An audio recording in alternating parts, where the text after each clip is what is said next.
premis-premis di atas, penuntut umum tiba-tiba menarik suatu kesimpulan pada halaman 16 repliknya yang pada pokoknya menyimpulkan sebagai berikut.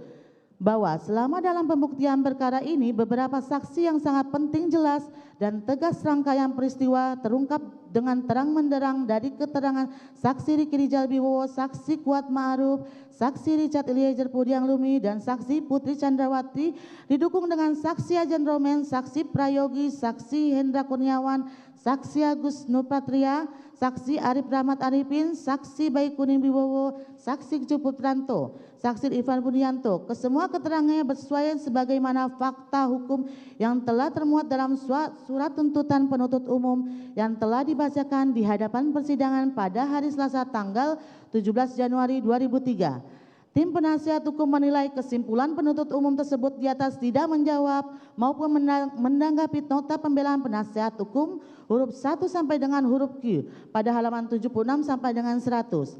Adapun kesimpulan tim penasihat hukum menilai tidak berkaitan satu dengan lainnya, sehingga tim penasihat hukum kembali mempertanyakan kompetensi penuntut umum dalam menyusun repliknya yang nyata-nyatanya hanyalah sebuah argumentasi yang bersifat halusinasi tanpa berlandasan fakta dan juris. Premi-premi di atas yang telah kami sampaikan pada nota pembelaan terdakwa tidak hanya membicarakan tuduhan penuntut umum yang memuat fakta hukum dalam uraian dakwaan ke-1, akan tetapi juga memuat fakta hukum di dalam uraian dakwaan kedua. Jelas dakwaan ke-1 dan kedua merupakan dua fakta hukum yang berbeda, sehingga tidak bisa dijawab dengan satu konklusi yang bahkan tidak menjawab satupun premis tersebut.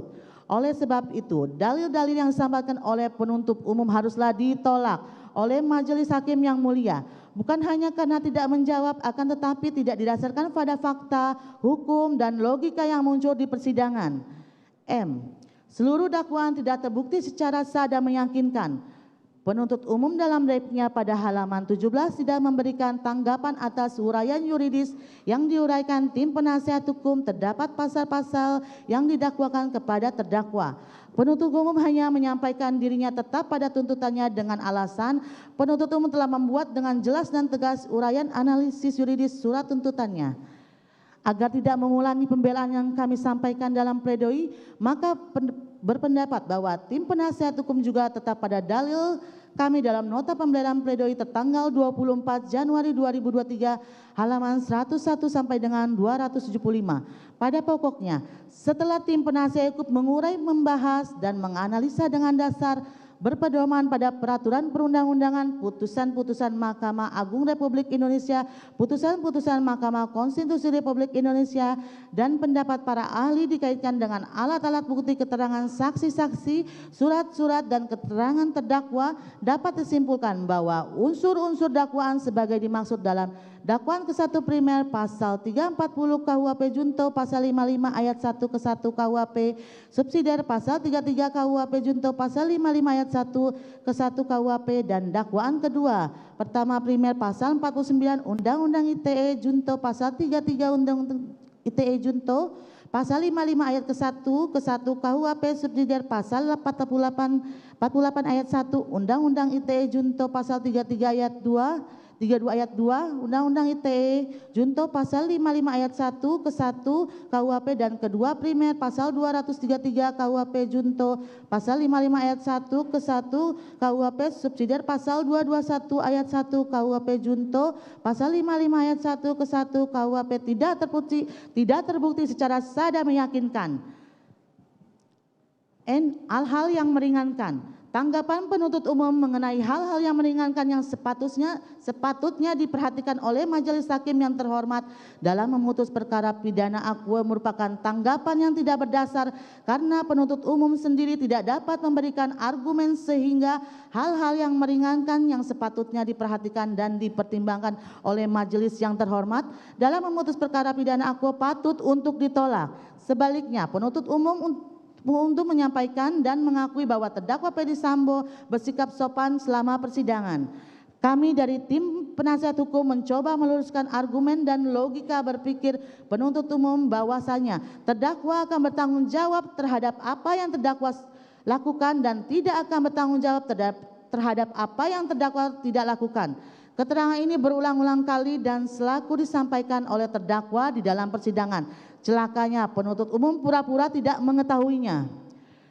Lebih dari itu, putusan pemindanaan terhadap seseorang bukanlah putusan yang bersifat pembalasan atau retributif, namun merupakan putusan yang mencerminkan keadilan dan kepastian hukum bagi terdakwa, selarasnya dengan tujuan penyelenggaraan peradilan. Dengan demikian, tanggapan penuntut umum mengenai hal-hal yang meringankan haruslah ditolak oleh majelis hakim. Izin dilanjutkan, Yang Mulia.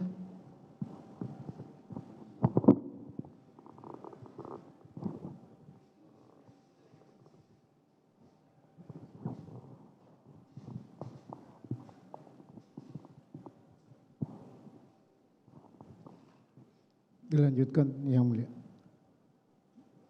Berdasarkan uraian yang telah kami kemukakan di atas, maka kami selaku tim penasihat hukum dari terdakwa Ferdi Sambo dalam perkara ini berpendapat bahwa replik penuntut umum haruslah ditolak karena uraian replik tersebut sama sekali tidak memiliki dasar yuridis yang dapat digunakan untuk melumpuhkan nota pembelaan atau pledoi tim penasihat hukum terdakwa. Demi tegaknya keadilan dan kebenaran serta memperhatikan ketentuan peraturan perundang-undangan yang berlaku untuk penegakan hukum di masa yang akan datang, maka tim penasihat hukum terdakwa memohon kepada majelis hakim yang mulia yang memeriksa dan mengadili perkara ini untuk: 1. Menerima seluruh dalil duplik dari tim penasihat hukum terdakwa Ferdi Sambo. 2. Menolak seluruh dalil replik dari penuntut umum. 3. Menjatuhkan putusan sebagaimana diktum pledoi tim penasihat hukum yang telah dibacakan pada hari Selasa tanggal 24 Januari 2023. Atau apabila Yang Mulia majelis hakim yang memeriksa dan mengadili perkara ini berpendapat lain, maka kami mohon putusan yang seadil-adilnya. Demikian duplik ini kami ajukan di hadapan Pengadilan Negeri Jakarta Selatan sebagai bagian satu kesatuan yang tidak terpisahkan dari nota pembelaan atau pledoi kami, dan dengan harapan bahwa Yang Mulia majelis hakim dapat mengambil keputusan secara bijaksana, adil, benar, dan objektif berdasarkan ketentuan hukum yang berlaku. Hormat kami, tim penasihat hukum Ferdi Sambo SH SIK MH. Terima kasih.